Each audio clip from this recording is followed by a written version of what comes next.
Yes, hello YouTube. This is Ryan from the band To Sin with Love. Just had people asking me questions in regards to how do I get Christian gigs and Christian concerts, and where do I find Christian venues and things like that. So I'm just going to give you a couple real simple things real quick of what I do. The first thing and most important thing is if God's in it, these places will come. These things will happen. But it's got to be in God's plan. It's got to be His will. You can't just do it and say, "Hey, I want to be a rock star. I want to tour." But if God opens that door for you to tour, or if God opens the door just for you to play at your church every week, just go with that, man, because that's His plan. He's got the perfect plan. So it's very simple what I do, and I'll show you kind of how I started it. For a lot of bands that are just starting out trying to get more gigs, I do believe that it's easier to get gigs in the Christian world, as opposed to the secular world, just because there's more venues, there's more potential, because there's a lot of churches. You gotta think it's just a lot of churches. I live in the Hampton Roads part of Virginia, and there's a lot of churches where I'm at. So there's a lot of venues, a lot of buildings, a lot of congregations, a lot of I do. That's the other thing, is that there's almost a guarantee of people will be there, because you're doing something for a church, whether it's a night of worship, whether it's a fundraiser, youth camp, something. So there's guarantees that there will be people there, as opposed to a secular, like playing in a bar or something, where I see a lot of bands. I remember being in high school, I played like a screamo rock band. I hated it. But we played the same two places over and over again. And a lot of bands, locally here, everywhere, they just play the same, two or three, four bars, wherever, small little venues. And the other thing about a lot of those venues is you have to pre-sell tickets, as opposed to churches where you just kind of market it and you show up. It's a lot easier. But there are a lot of challenges with playing at churches. I think the biggest challenge that I faced before I get started is a lot of churches don't exactly know what kind of product you're selling. Like, my band has done 60-something gigs within the last year and a half, 60-something unique concert dates. But a lot of those churches were unsure as to, like, who are these guys? What are y'all doing? Even when I explain to them what I'm doing, which I'll get to in a little bit. But essentially, like, they'll ask me, what are you doing? Because here's the reality: I'm not Hillsong United, I'm not Chris Tomlin, I'm not Third Day, I'm not on that level. So if those bands came, they'd be like, oh yeah, we know exactly what you're doing. But we're a band, and even you who's watching this video, you're a band that's trying to figure out, how do I get started in this? So basically, what I do, very simple. I use Google, and it's good to be networked. You got to network. Social media makes it a little easier to network with people. So I Google, and I'll put in churches in Hampton Roads, and then I'll look through churches and individual cities or whatever, and I'll find churches that fit, first off, the size, fit the culture, fit the relevant, vibrant style of what I'm looking to do, that would fit my my band, my 7-piece high energy rock band. We are a worship band, so essentially we're a little different than like an actual just a Christian rock band. They could just come in and play music. We're an actual band, worship band, that brings people in the presence of God. We do corporate worship. We write corporate worship. So that's how we market ourselves. But essentially, I look for churches that have worship pastors or worship leaders or music ministers on staff, because what that means is that the church is putting some kind of money, some kind of budget into their music ministry.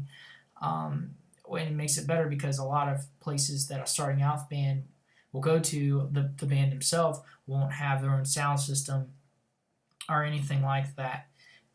So it's good to go into a church that already has a sound system and allows you just to bring your instruments and voices and plug in and sing. So essentially, I I get on the phone with the worship pastor or I email them, whichever becomes the easiest based on my connection with them. Sometimes I know a member of their church. Sometimes I know them actually through something. So as I'm talking to them, what I do specifically is if it's a one night gig within like a 25-mile radius of my house, I tell them that we just want to offer a free night of worship for your church, and we don't want any money. We're not looking for any kind of money, no compensation. We just want a chance just to play.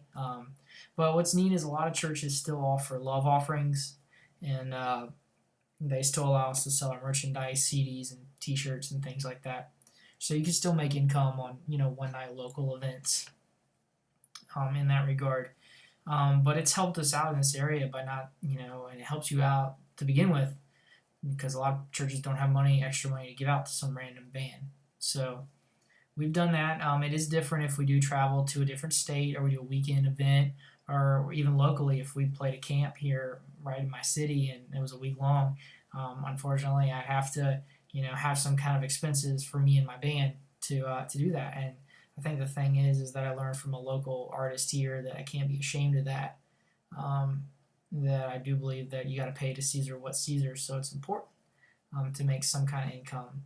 So essentially, if I'm talking to the worship pastor and the worship pastor of the church says, hey, I ain't got nothing going on, but my youth pastor's getting ready to do this and this for the youth group, I'll connect with the youth pastor instead. My band, we just kind of fit that culture. We work well with youth. We do a lot of stuff for youth. So I'm gonna talk to youth pastor, and maybe they got a fall retreat or a spring retreat or something going on. But anyways, so once we connect with these churches and we say we booked an event and we come to the church, what's neat is if we do really well and the churches really like us and we really connect with the pastors and stuff. What's happened to us a lot is those pastors would connect us to other pastors in their denomination or in their networks. They would, in other churches, so it just opens up more and more opportunity all throughout. But I think a big thing is you got to find venues. And so this is what I do. I Google, if I'm trying to find a Christian concert venue or a Christian coffee house or a church or something, I Google, Christian coffee houses in Maryland, Christian music venues in Virginia, Christian music venues in North Carolina, so on, whatever. And you'd be surprised at the amount of places that pop up. Now, there is a difference. I mean, a lot of the coffee houses and stuff are very small venues. They're not amped for full bands, especially with drums, acoustic drums and stuff. So you got to be aware of that, and you got to make sure you know that. I love Christian coffee houses, but I don't book a lot of them only because they don't really equate what my band needs. So I just don't know what to do there. So we kind of don't do a lot of them anymore. We just kind of find stages and churches that fit who we are. Now, it is a little harder because you're talking about bigger churches. You're talking about very contemporary, relevant churches that probably have decent worship teams at their church, which means you got to bring your A game. You've got to be professional, because a lot of these churches, it doesn't matter. Like, they look at us as like, okay, sometimes when we were getting started, a lot of churches, and even still today, and churches that don't know who we are, they look at us like, who are these guys? We've already got a band. We don't need that. And the other thing is, and it's been hard, the challenge really for me is that a lot of churches don't know nights of worship. A lot of churches are so busy trying to teach their congregation how to worship that they're fearful of allowing a band, especially a band they don't know much about, even when I give them press kits and things like that. They're fearful because they don't know, they don't want to do a night of worship for their congregation, even if it's free, even if I come in and offer that. Just because they've never done anything like that. They don't know how their congregation would accept it. So I think it's about breaking a barrier like that as well. And so the last thing that I've learned, other than just from Googling and stuff, I've learned that a lot of bands in my area do, we go out, especially in the Christian realm, we go out and do solo acts. we're a worship band, so we'll go and we'll do an hour and a half night of worship for a church. It'll be all the moments of worship, the high energy, the intimate moments, the whatever. But I find that still, it just limits you to your resources and the work that you put into it. So what I've decided to do is, no bands really in my area do this, is go on the road with another band. So that's what we're planning to do, like with our upcoming spring dates and stuff. So think about it. Just say I had 20 events myself, and that was my resources and the stuff that I do. Well, this other band, they might have 20 of their own, 20 of their own resources. And so that doubles you up. That means you've got 40 gigs and twice the time. And so basically what we do is, since we're both, kind of local artists or whatever, we both have similarly the same popularity in our area.